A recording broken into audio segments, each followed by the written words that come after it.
Puji nama Tuhan, saat ini kita boleh bersama-sama beribadah dalam online, tapi biarlah saat ini itu tidak mengurangi semangat kita untuk tetap datang dan menyembah Tuhan. Karena kita tahu bahwa Tuhan Yesus hanya yang layak kita tinggikan, karena Dia sudah naik ke surga untuk memberikan kita Roh Kudus. Allah Roh Kudus, urapikan.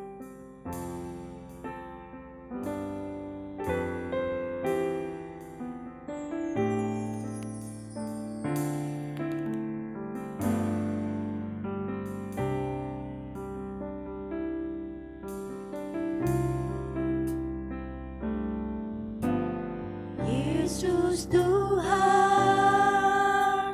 ditinggikan, dimuliakan dan naik ke surga. Dia berikan Roh Kudus-Nya, menguatkan dan menolong selalu. Sungguh ku rindu bersekutu denganmu selamanya.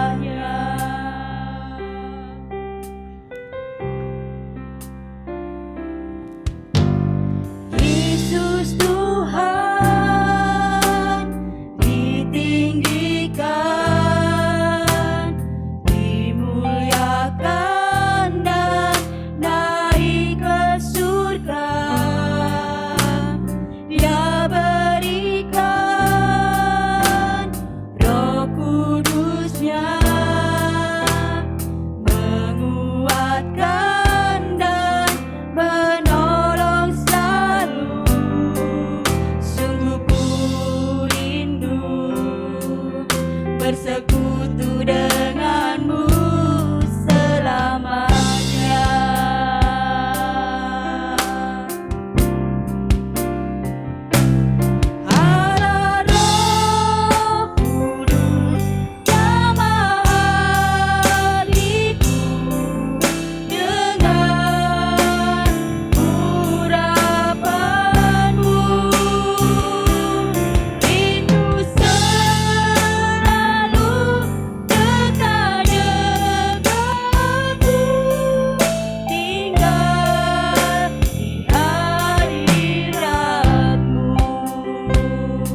Haleluya Bapa, kami sungguh bersyukur Tuhan. Oleh karena kasih-Mu, oleh karena pertolongan-Mu Tuhan, Engkau saat ini boleh membawa kami untuk beribadah online. Bapak, Kau berkati ibadah online ini dari awal, pertengahan hingga akhirnya nanti. Biar kami boleh mendapatkan berkat tersendiri Tuhan di dalam ibadah ini. Karena kami percaya Tuhan, hanya oleh karena kasih-Mu, oleh karena pertolongan-Mu Tuhan, Engkau akan menjadikan kami ini lebih dari pemenang. Terima kasih Bapa, kami serahkan ibadah saat ini hanya di dalam nama Tuhan Yesus, Juru Selamat kami yang hidup. Haleluya, amin.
biarlah hidup rukun bersama saudara seiman, sehingga biarlah gerejanya dimuliakan oleh kita.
Dia. Karena kita tahu bahwa karya Tuhan dalam setiap kehidupan kita yang selalu hadir dalam hidup kita menjadikan kita diberi kesempatan untuk lebih lagi mengenal Dia.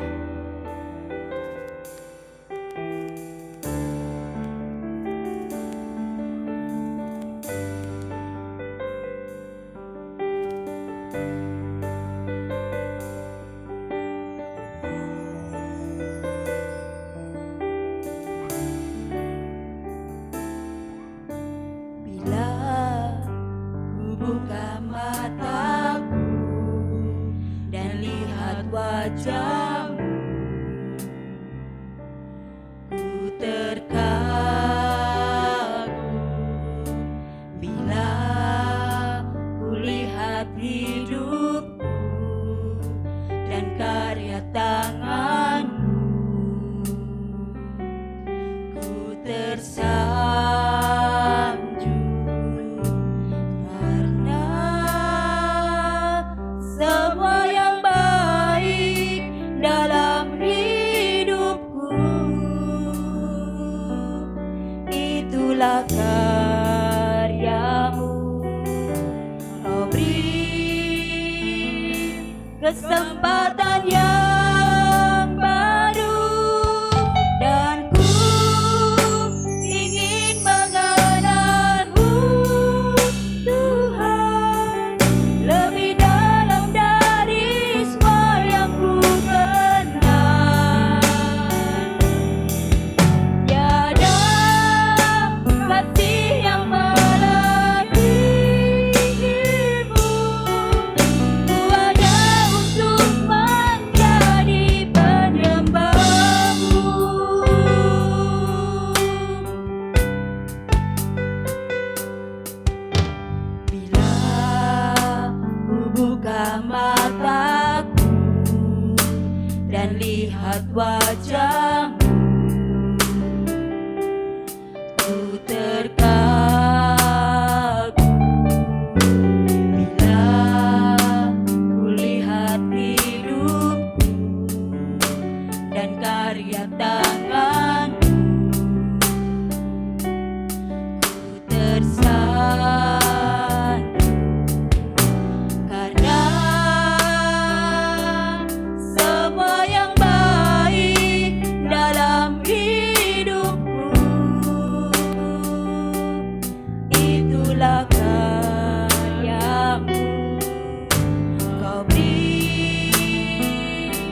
Mari kita berdoa bersama-sama.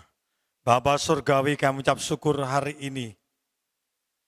Kami bersama-sama boleh tetap beribadah. Bersama-sama boleh memuji, menyembah Engkau. Tapi juga hati kami buka untuk kebenaran firman-Mu. Melalui firman-Mu, biar kami terus diteguhkan, dikuatkan, dan dibangun. Dan diterangi dalam jalan-jalan kehidupan kami. Menghadapi berbagai tantangan-tantangan dalam dunia ini. Terima kasih Tuhan, kami buka hati kami untuk firman-Mu, urapi hamba-Mu, urapi kami semua. Dalam nama Tuhan Yesus kami akan doa kami. Haleluya. Amin. Amin. Puji Tuhan, Bapak Ibu Saudara sekalian yang dikasihi Tuhan. Hari ini kembali kita mau merenungkan firman Tuhan. Firman Tuhan yang menjadi terang di dalam kehidupan kita, sehingga boleh menunjukkan jalan-jalan hidup kita yang sesuai dengan firman Tuhan. Jalan hidup kita supaya berkenan di hadapan Tuhan. Sehingga kita tidak salah dalam melangkah, dalam melakukan aktivitas kegiatan kita. Mari kita akan bersama merenungkan firman Tuhan yang terdapat di dalam Bilangan pasal 21 ayat 4 sampai 9. Ini saya beri tema ular tembaga atau tentang ular tembaga. Bilangan 21 ayat 4 sampai ayat 9. Saya akan bacakan bagi kita sekalian. Demikian firman Tuhan. Setelah mereka berangkat dari Gunung Hor, berjalanlah ke arah Laut Tebrau untuk mengelilingi tanah Edom. Maka bangsa itu tidak dapat lagi menahan hati di tengah jalan. Lalu mereka berkata-kata melawan Allah dan Musa. Mengapa kamu memimpin kami keluar dari Mesir? Supaya kami mati di padang gurun ini. Sebab di sini tidak ada roti dan tidak ada air. Dan akan makanan hambar ini kami telah muak. Lalu Tuhan menyuruh ular-ular tedung ke antara bangsa itu yang memakut mereka. Sehingga banyak dari orang Israel yang mati. Kemudian datanglah bangsa itu mendapatkan Musa dan berkata, kami telah berdosa sebab kami berkata-kata melawan Tuhan dan engkau. Berdoalah kepada Tuhan supaya dijauhkannya ular-ular ini daripada kami. Lalu Musa berdoa untuk bangsa itu. Maka berfirmanlah Tuhan kepada Musa, buatlah ular tedung dan taruhlah itu pada sebuah tiang. Maka setiap orang yang terpagut, jika ia melihatnya, akan tetap hidup. Lalu Musa membuat ular tembaga dan menaruhnya pada sebuah tiang. Maka jika seseorang dipagut ular dan ia memandang kepada ular tembaga itu, tetaplah ia hidup. Nah Bapak Ibu Saudara sekalian yang dikasihi Tuhan, saya merasa bahwa latar belakang dari ayat ini saya kira tidak jauh berbeda dengan hari-hari ini yang kita alami saat kita bersama-sama menghadapi virus corona atau COVID-19. Nah saudara sekalian dikasihi Tuhan, dengan adanya wabah yang kita alami baik di Solo, Indonesia bahkan dunia saudara, ada banyak hal yang terpengaruh oleh keadaan itu, betul? Coba kita renungkan.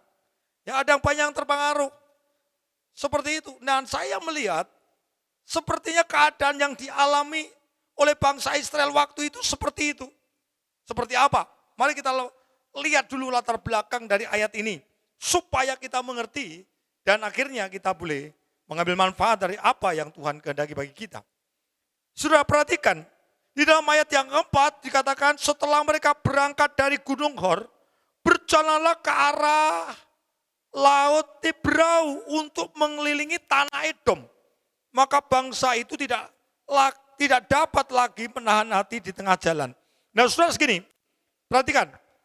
Ketika itu mereka sudah perbatasan tanah Kanaan ini. Sudah sampai ini. Tapi yang bagian selatan. Nah tetapi tidak bisa masuk. Karena kalau mereka masuk nanti akan berhadapan dengan Filistin. Tidak bisa. Nah mereka harus lewat bangsa yang namanya Edom. Kalau mereka lewat bangsa Edom itu lebih gampang. begitu lewat bangsa Edom lalu bisa masuk tanah Kanan lewat timur. Tapi ya seperti keadaan kata-kata sekarang itu, jadi Edom itu melakukan penutupan jalan. Kalau kita di kampung-kampung sudah ada di lockdown, di pagar-pagar. Tidak boleh bangsa Israel masuk. Karena tidak boleh masuk, saudara, mereka harus balik lagi ke selatan. Karena kita memberi kepada kita penjelasan, mereka berjalan lagi ke arah Laut Teberau. Mereka harus balik lagi ke selatan, lalu mengelilingi tanah Edom, baru nanti akan ketemu dengan Moab. Nah, saudara, mereka harus balik lagi, padahal dulu sudah sampai di situ. Sudah sampai di Teberau, naik, maunya mau dekat, tetapi karena ditutup oleh Edom, tidak boleh lewat, dan memang Musa tidak mau lewat, dan Tuhan berkatakan sudah balik. Lalu mereka balik lagi, kembali lagi ke Teberau, nanti akan mengelilingi tanah Edom. Nah, betapa mereka balik lagi, berputar, harusnya dekat, harusnya cepat, tetapi berputar lagi sehingga tidak gampang, sehingga membuat mereka tidak sabar. Nah, saudara-saudara sekalian, saya kira ini menjadi satu ungkapan hati yang ditulis di dalam Alkitab. Maka di dalam ayat yang keempat, kalimat terakhir dikatakan, maka bangsa itu tidak dapat lagi menawan hati mereka, saudara. Mereka tidak tahan lagi, kok balik lagi, harusnya sudah sampai, sudah sampai, tapi harus balik lagi, putar lagi, karena memang tidak boleh lewat tanah Edom. Nah, saudara, keadaan ini saya kok melihat seperti sekarang ini. Ya, dengan adanya wabah virus corona, saudara, banyak hal terjadi. Ya, saudara, ada masalah dalam kehidupan kita yang tadinya punya rencana, sudah rencana direncana jauh-jauh nanti mau ini. Begitu ada wabah corona, gimana saudara? Berhenti. Seakan-akan balik lagi berputar. Aduh, berhenti. Banyak rencana saudara mungkin juga digagalkan. Ya, ada banyak rencana harusnya begini. Mungkin ada 5 item, 10 item, akhirnya semua digagalkan. Sehingga membuat mungkin saudara sedih, membuat saudara mungkin harusnya hatinya mungkin merasa kaku. Kok gak bisa? Tapi ya apa daya. Kalau nekat, ya resikonya besar. Nah, saudara sekalian yang dikasih Tuhan. Jadi saya melihat keadaan seperti itu. Seharusnya sudah rencana, misalnya ada saudara yang ada rencana pernikahan. Tadinya begini. Udah jadi. Ya, tempatnya pernikahan tidak boleh dipakai, ini tidak boleh. Akhirnya ya sudah, sederhana saja. Jadi hal-hal yang mau ingin dicapai harus mentok dulu, bahkan harus ditunda dulu, bahkan harus berhenti dulu. Nah, saya kira ini keadaan seperti itu, bahkan dengan adanya imbauan untuk kita di rumah saja, mungkin saat-saat ini juga sama. Banyak, ya mungkin tidak semuanya, tapi banyak yang sudah mulai boring, yang sudah mulai sumpek, yang mulai rasanya, aduh kok gak maju-maju. Udah banyak hal yang seakan-akan sudah mau digapai dekat, tapi gak jadi. Nah, saya melihat keadaannya seperti ini, seperti bangsa Israel itu.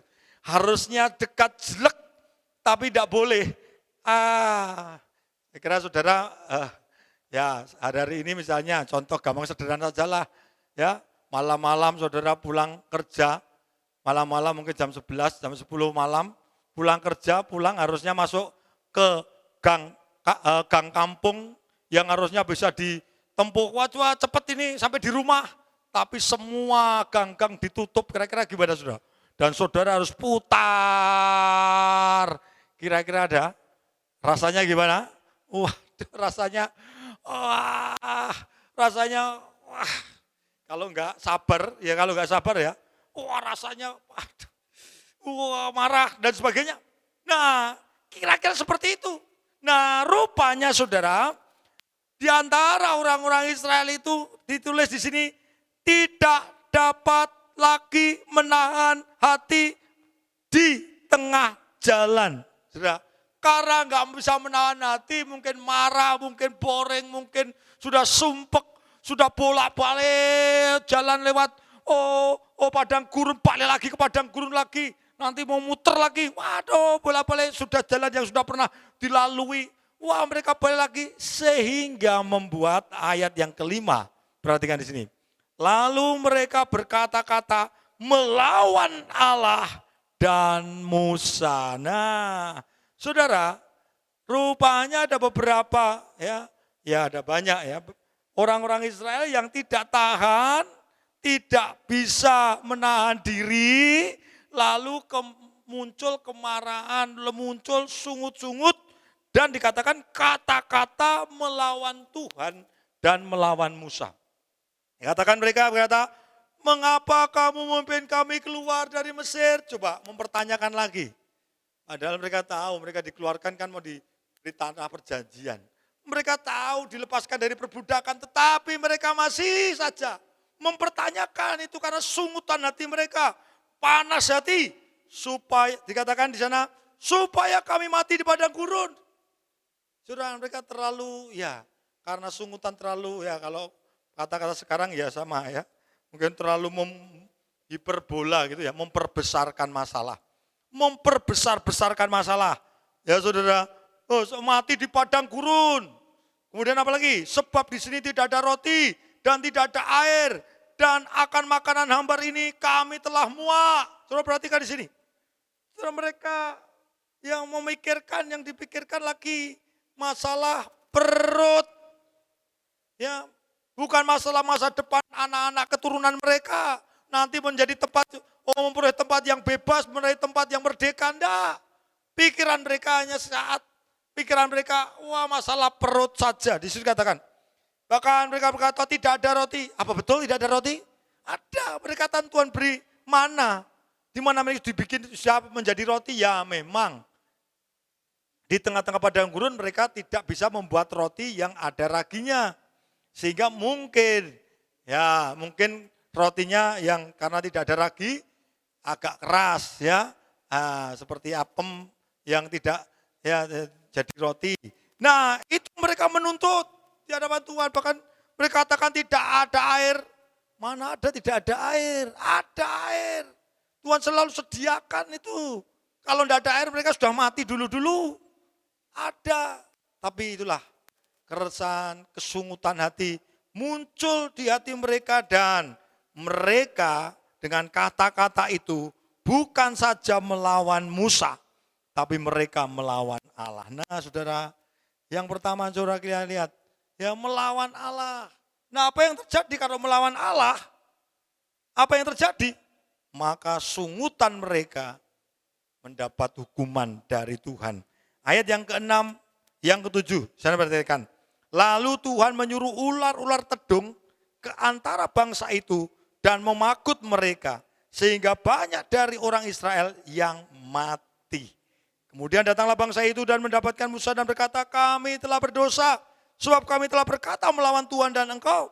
Berdoalah kepada Tuhan supaya dijauhkannya ular-ular ini daripada kami. Lalu Musa berdoa untuk bangsa itu. Nah saudara, ayat yang ke-6 dikatakan bahwa mereka mendapat hukuman dari Tuhan karena mereka bersungut-sungut, karena mereka melawan Tuhan.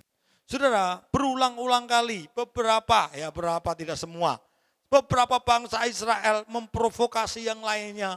Mereka tidak terima keadaan. Mereka tidak menerima, tidak mempercayai bahwa Tuhan sanggup menolong mereka, sanggup membawa mereka ke tanah Kanaan yang Tuhan janjikan. Karena mereka tidak mau mempercayai Tuhan, berarti juga tidak mempercayai firman-Nya. Itulah sebabnya ketika ada kesusahan sedikit, mereka harus berputar. Ya, jalan yang berputar itu kan kesusahan sedikit. Mereka mulai menyalahkan Allah. Mereka dengan kata lain memberontak kepada Allah. Dan lebih lagi, ada kata-kata mereka menista Allah, saudara. Menista Tuhan, memberontak kepada Tuhan. Akibatnya mereka kena hukuman. Hukuman apa saudara? Hukuman dipatuk ular tedung. Ya, digigit ular tedung, ya namanya ular tedung. Sekali gigit sebentar mati, ya. Karena bisanya sangat keras. Saudara, Tuhan menghukum bangsa Israel yang bersungut-sungut. Saudara, yang bersungut-sungut. Saudara, kalau kita perhatikan ini banyak yang mati. Saudara, yang mati yang tidak boleh masuk tanah Kanaan itu siapa, saudara? Kalau kita membaca, saudara, di dalam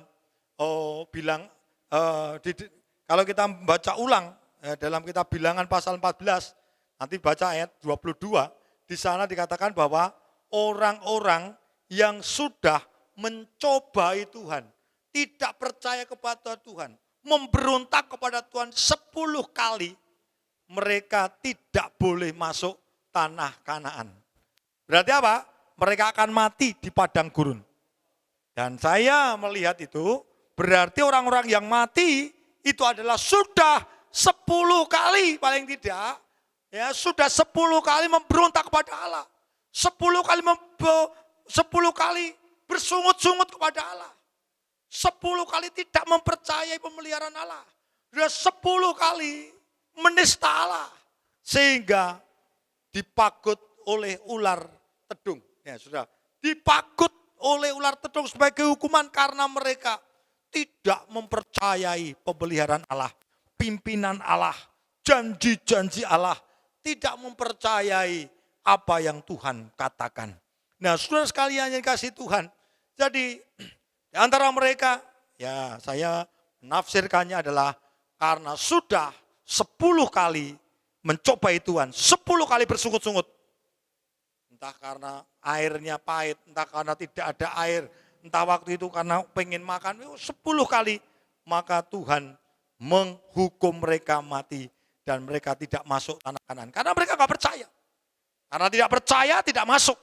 Nah, ini sebagai satu pelajaran bagi kita. Ketika kita mau percaya, kita ngalami. Kalau saudara dan saya tidak percaya janji Tuhan, kita nggak bisa ngalami janji Tuhan. Ingat saudara. Oleh karena itu, saudara hubungannya dengan ular tembaga ini yang pertama. Kalau kita ingat ular tembaga, pada akhirnya nanti Tuhan menyuruh Musa untuk membuat ular tembaga. Dan kita ingat ular tembaga yang pertama adalah tempat di mana bangsa Israel bersungut-sungut. Dan Tuhan menghukum mereka mati di padang gurun dipagut ular. Ini yang pertama. Dari sungutan. Itu sebabnya mari kita belajar. Jangan kita bersungut-sungut pada Tuhan. Dalam keadaan apapun, keadaan kesusahan seperti ini, ada wabah, corona seperti ini, mari kita jangan bersungut-sungut pada Tuhan. Lebih baik kita menyerah kepada Tuhan. Mari kita memandang kepada Tuhan, mencari hadirat Tuhan. Lalu kita mencari maksud kehendak Tuhan dalam kehidupan kita. Mungkin Tuhan ajar kita supaya kita sabar. Supaya kita tidak gampang putus asa. Jangan putus asa. Jangan kita bersungut-sungut. Jangan kita memberontak kepada Tuhan. Amin. Jadi yang pertama kita Tuhan ajarkan melalui corona ini. Ya saudara, supaya saudara dan saya belajar sabar. Belajar tabah. Belajar rendah hati. Belajar apa adanya.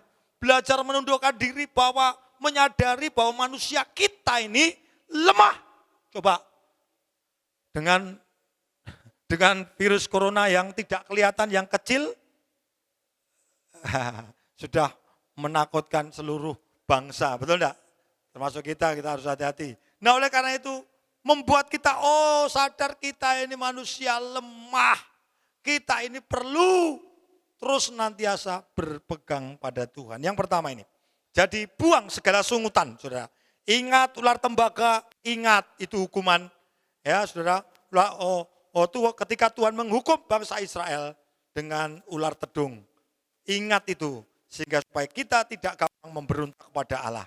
Yang kedua, yang kedua mulai ayat yang ke-7. Setelah mereka sebagian mati karena dipagut ular tedung, lalu mereka berseru kepada Musa, Musa, tolong Musa, minta ampun, kami sudah memberontak kepada Tuhan dan kepada Engkau. Minta tolong, doakan supaya lepas, tidak dipagut ular, supaya tidak mati. Mereka minta Musa. Nah, puji Tuhan. Ya, Saudara, yang kedua, lalu Musa ini luar biasa.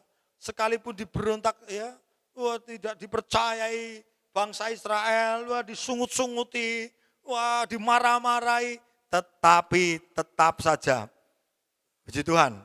Musa berkata, aku berdoa. Dikatakan di sana dikatakan apa? Lalu Musa berdoa untuk bangsa itu. Coba perhatikan. Kalimat terakhir di dalam yang ke-7. Lalu Musa berdoa. Saudara Musa, aduh sabar sekali ya. Baru saja dimarah-marahi, baru saja tidak dipercayai. Tetapi Musa mau tetap mendoakan bangsa Israel. Apakah Musa gak sakit hati? Kok saya lihat Musa tidak masukkan di hati semuanya itu. Ya, artinya Musa seorang yang sabar. Musa seorang yang gampang untuk mengampuni. Gampang untuk mengampuni sehingga tidak sakit hati. Sehingga Musa bisa berdoa kepada Tuhan dengan benar. Dan puji Tuhan, doa Musa didengar oleh Tuhan. Saudara kan, doa Musa didengar oleh Tuhan. Sehingga muncul ayat yang ke-8. Ya, ayat 8 dikatakan, buatlah ular terdung. Ya, ular terdung dari tembaga. Lalu ya ditaruh di atas tiang. Supaya apa? Supaya orang yang terpagut ular lalu melihat ular tembaga itu dan supaya tidak mati. Nah, saudara sekalian yang dikasih Tuhan, yang kedua saudara, dalam segala pergumulan kita sekalipun mungkin kita tidak sabar, ya. Lalu kita bagaimana mungkin kita mulai mau marah-marah kepada siapa? Ingat, yang kedua, Tuhan siap menolong engkau ketika engkau mau merendahkan diri. Lebih baik mari kita berdoa, merendahkan diri di hadapan Tuhan dalam menghadapi keadaan-keadaan seperti ini.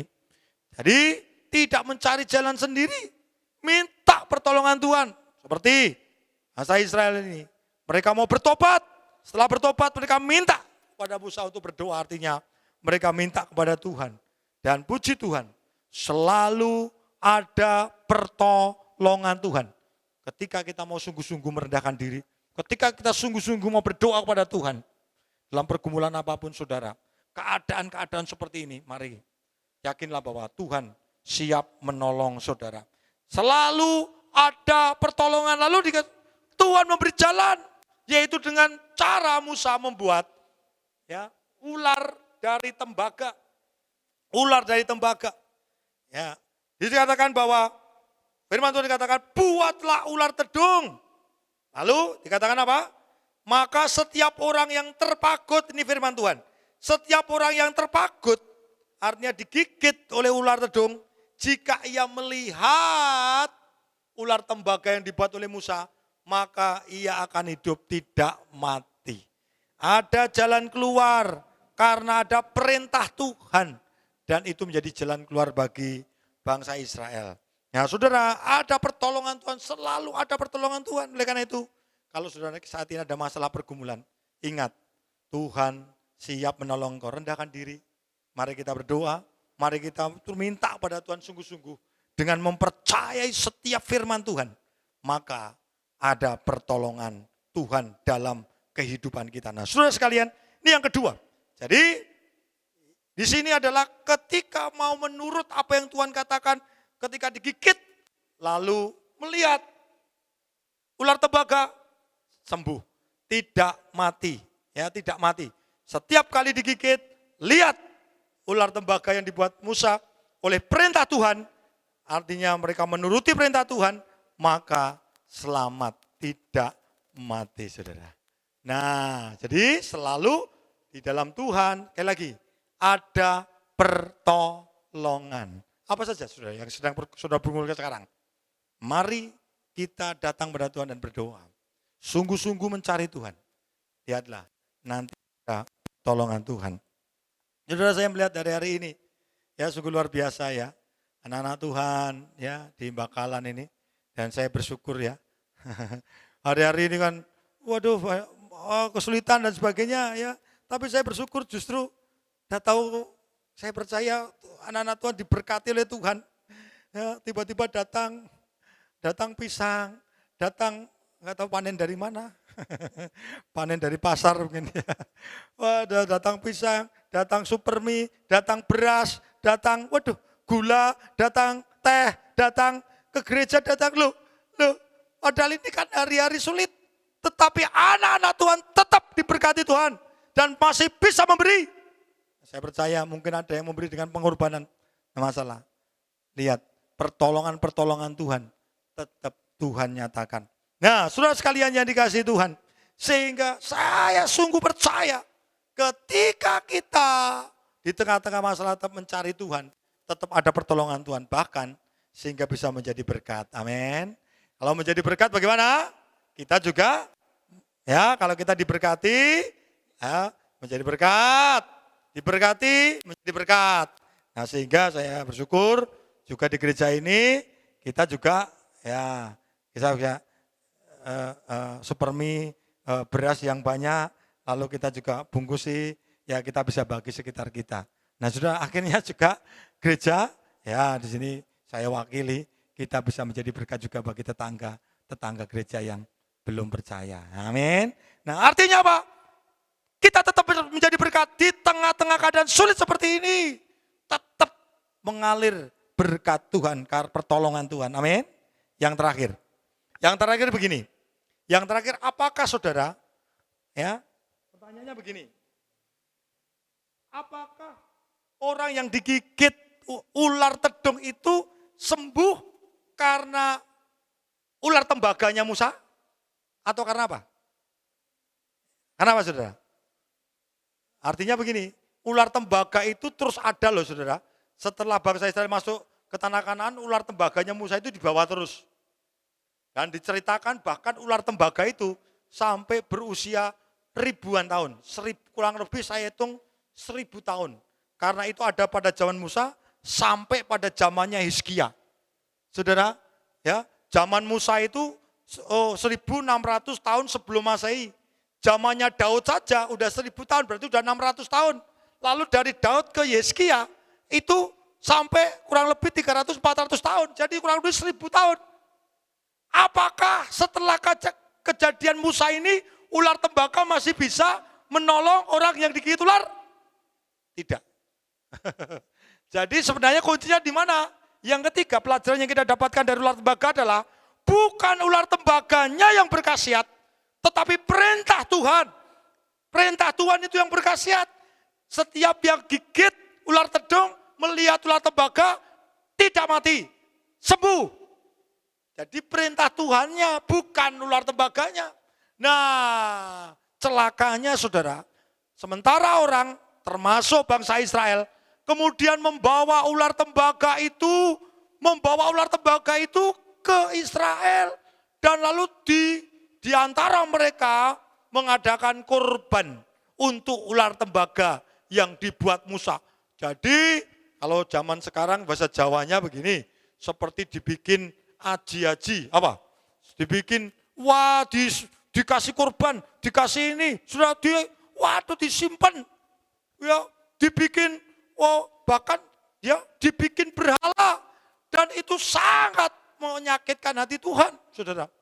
Sangat menyakitkan hati Tuhan. Jadi, saudara, bukan ular tembaganya yang membuat sembuh, tetapi perintah Tuhan itu yang membuat sembuh. Ingat ini. Jadi ketika kita ingat ular tembaga, kita ingat bahwa yang paling penting adalah menuruti firman Tuhan. Perkataan Tuhan itu yang menolong. Perkataan Tuhan itu yang menyembuhkan, saudara. Nah, saudara, itu yang menyembuhkan. Nah, coba perhatikan. Mari kita lihat, kita lompat jauh ya, saudara. Bagaimana seharusnya orang tidak mengandalkan hal-hal bendawi, bahkan tidak mengandalkan seperti tadi ular tembaga, hal benda. Oh tidak, harus hatinya berpaut kepada Tuhan, bukan kepada benda-benda.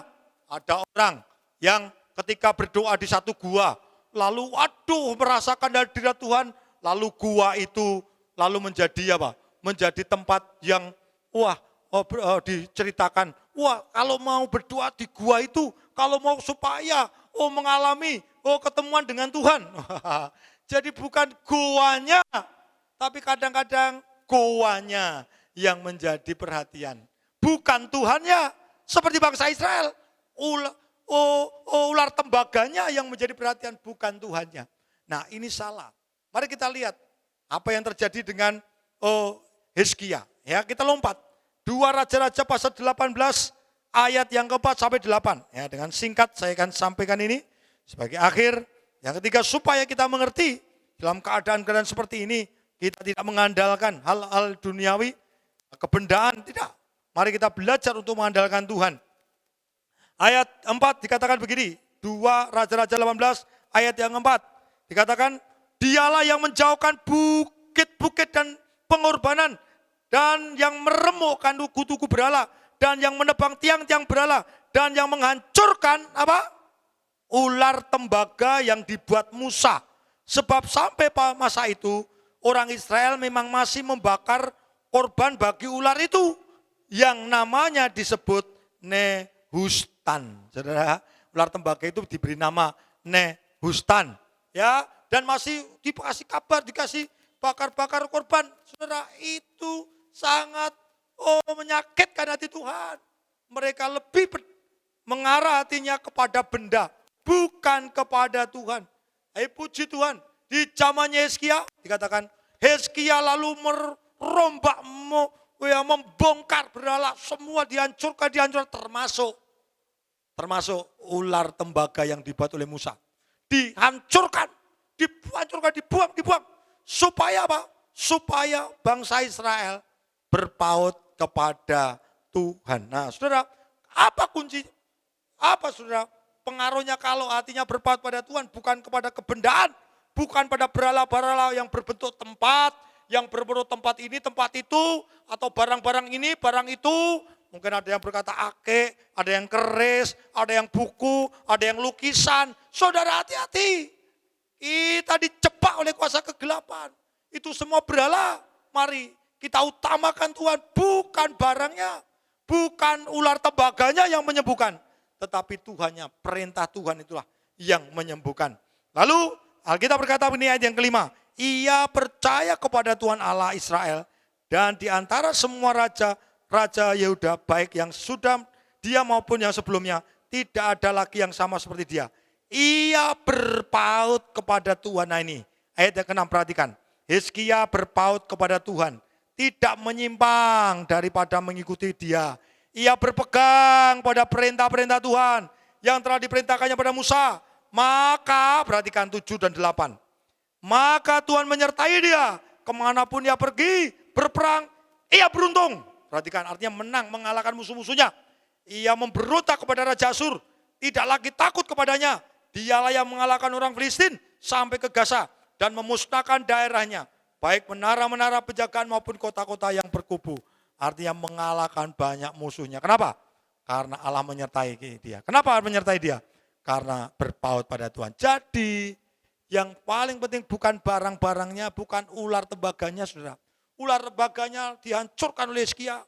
Hizkia berpaut kepada Tuhan dan Tuhan menyertai kemanapun dia berada, berkemenangan. Dikatakan beruntung karena Tuhan menyertai. Amin. Itu banyak ini menjadi bagian kita, saudara. Mari, mata kita tidak tertuju pada kebendaan-kebendaan. Betul, uang membantu kita, tapi jangan kita menjadikan uang berhala. Saudara, betul melalui pekerjaan kita bisa mendapatkan uang dan akhirnya mencukupi keluarga, tapi jangan sampai pekerjaan menjadi berhala. Jangan sampai tempat berdoa menjadi berhala. Jangan sampai apapun menjadi berhala. Mari arahkan mata kita pada Tuhan. Berpaut kepada Tuhan. Sehingga seperti Hizkia, saudara dan saya akan beruntung. Amin. Sebagai renungan kita, sebagai penutup, mari dalam keadaan seperti ini, memang kita diajar Tuhan untuk sabar. Jangan gampang bersungut-sungut, menyalahkan sana sini. Yang kedua, kalau ada hal yang tidak enak di hati, cepat bertobat, cepat datang pada Tuhan. Kalau kita minta pada Tuhan pada masalah yang saudara dapatkan, seperti Musa berdoa, dan Tuhan menjawab, demikian juga saudara. Mari kita berdoa dan pakai percaya Tuhan menjawab doa saudara. Yang terakhir, Berilah hati kita berpaut kepada Tuhan, bukan kepada kebendaan apa saja. Mari kita berpaut pada Tuhan. Kalau hati kita berpaut kepada Tuhan, maka penyertaan Tuhan membawa kemenangan, kemenangan demi kemenangan di dalam setiap kehidupan saudara. Seperti juga Hizkia. Kiranya Tuhan memberkati saudara. Mari kita bersama-sama berdoa, kita mengucap syukur. Haleluya, haleluya. Saya berdoa, Ibu saudara yang hari-hari ini mungkin rasanya beban berat di hati, susah ya, keadaan ini kok mau begini tidak bisa, mau begitu tidak bisa. Datang pada Tuhan, minta penghiburan Tuhan, minta kekuatan Tuhan, minta damai sejahtera Tuhan, supaya hatimu jangan sampai kita memberontak pada Tuhan. Ingat ular tembaga, ingat di situ Tuhan menghukum bangsa Israel yang memberontak. Mari kita jangan sampai memberontak pada Tuhan. Jangan sampai memberontak. Mari kita bawa hati kita untuk sabar, untuk siap menghadapi semuanya. Minta pertolongan Tuhan dan pasti ada pertolongan Tuhan. Juga bawa hati kita, hati saudara untuk datang pada Tuhan. Kalau ada berhala-berhala di rumahmu, mari mulai tanggalkan. Bentuknya apa saja. Saudara memberhalakan seseorang, memberhalakan tempat, memberhalakan sesuatu, mulai lepaskan. Karena itu menjadikan Tuhan tidak senang. Saudara, artinya menduakan Tuhan. Oleh karena itu, lepaskan semuanya. Termasuk kesenangan-kesenangan yang lain. Yang akhirnya membawa kita terikat dan menjauh dari Tuhan. Minta Tuhan menyertai saudara. Hidup berpaut kepada Tuhan. Lihat, saudara akan menjadi beruntung dan berhasil. Saya rindu berdoa untuk saudara semua. Bapak Surgawi, kamu berdoa untuk anak-anakmu hari ini. Yang siap melepaskan segala berhala-berhala yang mungkin masih ada dalam kehidupan. Dan kalau hari-hari ini, dalam pekan Pentakosta ini Tuhan, Tuhan ingin kami menyembah Engkau dalam roh dan kebenaran. Kami rindu tinggalkan dan tanggalkan semua. Semua berhala-berhala dunia yang menyakiti hati Tuhan. Kami rindu menyenangkan hati Tuhan. Berkati anak-anakmu untuk hidup menyenangkan hati Tuhan. Tolong anak-anakmu Tuhan, satu demi satu. Dan kami percaya Engkau mengubah kami menjadi pribadi-pribadi yang menyenangkan Tuhan, yang disertai Tuhan. Dan akan berhasil di dalam segala apapun yang anak-anakmu sedang pergumulkan hari-hari ini. Tuhan menyertai dan Tuhan menjadikan beruntung. Beruntung, beruntung, beruntung, beruntung. Tepat waktu Tuhan menolong, tepat waktu Tuhan menolong, tepat waktu kepada setiap anak-anakmu yang berpaut kepada Tuhan. Bukan kepada kebendaan. Yang betul-betul berpaut pada firman-Mu. Terima kasih Tuhan, memberkati semua anak-anakmu yang saat ini berdoa. Untuk ingat ular tembaga, ingat hati yang harus berpaut pada Tuhan. Dalam nama Tuhan Yesus Kristus, memasukkan doa kami. Haleluya. Amin. Pengumuman Minggu 24 Mei 2020. 1. Gembala dan Majelis Jemaat mengucapkan selamat hari Minggu dan selamat beribadah bersama keluarga dimanapun berada. 2. Ibadah hari Minggu pada tanggal 31 Mei yang akan datang masih akan diadakan secara online. Bapak, Ibu, Saudara silahkan mengajak keluarga masing-masing untuk melakukan ibadah bersama di rumah pada pukul 9 pagi. Atau bisa membuka di YouTube GUPDI Bakalan. 3.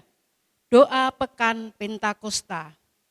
Doa Pekan Pentakosta tetap diadakan setiap pagi pukul 4.30 sampai 5.30 sampai dengan hari Sabtu 30 Mei di gereja. Jemaat dapat berdoa di rumah masing-masing pada jam yang sama. 4. Gereja tetap buka setiap hari dari pukul 8 pagi sampai pukul 4 sore. Buat jemaat yang rindu berdoa secara pribadi dipersilahkan. 5. Persembahan dan persepuluhan dapat ditransfer ke Bank Mandiri dengan akun number 13807765050 atas nama GUPD Imbakalan atau dengan barcode sebagai berikut. Terima kasih untuk persembahan dan persepuluhan dari seluruh jemaat. Tuhan Yesus memberkati. 6. Tetap menghimbau seluruh jemaat untuk mentaati prosedur kesehatan yang disarankan guna menghentikan penyebaran COVID-19 sampai waktu yang ditentukan. 7. Mengajak jemaat untuk tetap terus berdoa agar wabah corona segera berakhir dan pemulihan terjadi di Kota Solo, Indonesia, dan seluruh dunia. 8. Gembala dan semua majelis mengucapkan selamat ulang tahun kepada Bapak Ibu Saudara yang pada saat ini berulang tahun, baik ulang tahun pernikahan ataupun ulang tahun kelahiran. Kiranya Bapak Ibu Saudara-saudari mendapat berkat dan tetap sukses di dalam Tuhan, dan kiranya tetap semangat melayani Tuhan, dan Tuhan Yesus senantiasa memberkati. Amin. Demikian pengumuman gereja ini, kiranya Tuhan Yesus selalu menyertai dan memberkati Bapak Ibu, saudara-saudari sekalian dimanapun berada. Amin. Mari kita akhiri ibadah kita pada saat ini. Mari kita berdoa bersama-sama kepada Tuhan. Bapak Surgawi, kami mengucap syukur untuk kasih anugerah-Mu. Kalau hari ini di Pekan Pentakosta ini kami tetap beribadah. Kami tetap menyembah Engkau dan kami tetap mendengar firman-Mu. Biarlah Tuhan, penyertaan-Mu terus atas hidup kami. Hidup kami betul-betul dalam keadaan hari-hari seperti ini. Membawa hati kami, roh kami semakin berkobar-kobar untuk mengasihi Tuhan. Untuk menyembah Tuhan, dan hidupan rohani kami terus bertumbuh. Iman kami semakin kuat dibangun melalui keadaan-keadaan yang seperti ini. Itulah sebabnya kami bersyukur kepada Tuhan. Tetap dalam segala keadaan kami bersyukur kepada Tuhan. Dan Bapak Ibu, dan kiranya Tuhan memberkati juga Bapak Ibu saudara sekalian. Semua anak-anak-Mu yang hari ini beribadah. Terima kasih Tuhan, terima kasih. Demikian juga kami menyerahkan anak-anak-Mu yang berulang tahun pada minggu-minggu ini. Tetap berkat, kasih, anugerah Tuhan dalam segala cita-cita kerinduannya, dalam segala kesehatannya, pekerjaan usahanya, apapun yang menjadi kerinduannya, Tuhan memberkati. Demikian juga Tuhan kami berdoa, anak-anak yang dalam kelemahan tubuh, dalam nama Tuhan Yesus, oleh bilur-bilur Tuhan Yesus, dan sembuhkan, ditolong oleh Tuhan. Dan anak-anak yang dalam pergumulan berat, memperoleh jalan keluar, karena Tuhan selalu ada pertolongan dari Tuhan. Asalkan tuh mau merendahkan diri di hadapan Tuhan. Dan kami serahkan Tuhan. Terima kasih Tuhan atas setiap anak-anak-Mu. Dan juga kami tidak lupa berdoa untuk bangsa negara kami Indonesia. Berkati bangsa negara kami Tuhan. Dari pusat sampai daerah-daerah bahkan sampai kota Solo ini. Berkati semuanya Tuhan. Pemimpin-pemimpin kami menjadi pemimpin yang takut akan Tuhan. Sehingga apa yang menjadi tujuan-tujuan untuk pembangunan bangsa dan negara kami, untuk kemakmuran bangsa boleh tercapai. Karena Tuhan menyertai pemimpin-pemimpin kami. Karena Tuhan memberkati pemimpin-pemimpin kami. Terima kasih Tuhan, terima kasih Bapak. Sehingga Tuhan, kami serahkan bangsa negara kami di dalam tangan kuasa Tuhan. Bahkan Tuhan, virus corona ini boleh terselesaikan karena pertolongan Tuhan. Dan kami berdoa di dalam nama Tuhan Yesus. Selesai. Oleh karena campur tangan Tuhan dimanapun juga berada. Di kota-kota, di seluruh pelosok Indonesia, di daerah desa-desa, dimanapun saja. Dalam nama Tuhan Yesus doa kami untuk bangsa negara kami. Terima kasih Bapak, terima kasih Tuhan. Demikian juga Tuhan kami berdoa hamba-Mu yang sudah melayani hari ini. Tuhan memberkati, menolong, dan memimpin. Setiap kami menyerahkan hamba-Mu, masa depan hamba-Mu menjadi alat kemuliaan bagi Tuhan. Terpujilah nama-Mu Tuhan, berkati setiap anak-anak-Mu semua yang bersama-sama dengan beribadah. Baik secara online, baik juga yang ada di ruangan ini. Terima kasih Bapak, terima kasih Tuhan. Dalam nama Tuhan Yesus Kristus kami akan doa kami. Haleluya. Haleluya. Bapak Ibu saudara sekalian yang dikasihi Tuhan. Diberkatilah keluargamu. Diberkatilah usaha pekerjaanmu. Diberkatilah kesehatanmu. Diberkatilah keluar masukmu. Diberkatilah apapun yang engkau sedang pergumulkan hari-hari ini. Kiranya Tuhan memberkati engkau dan melindungi engkau. Tuhan menyinari engkau dengan wajahnya dan memberi engkau kasih karunia.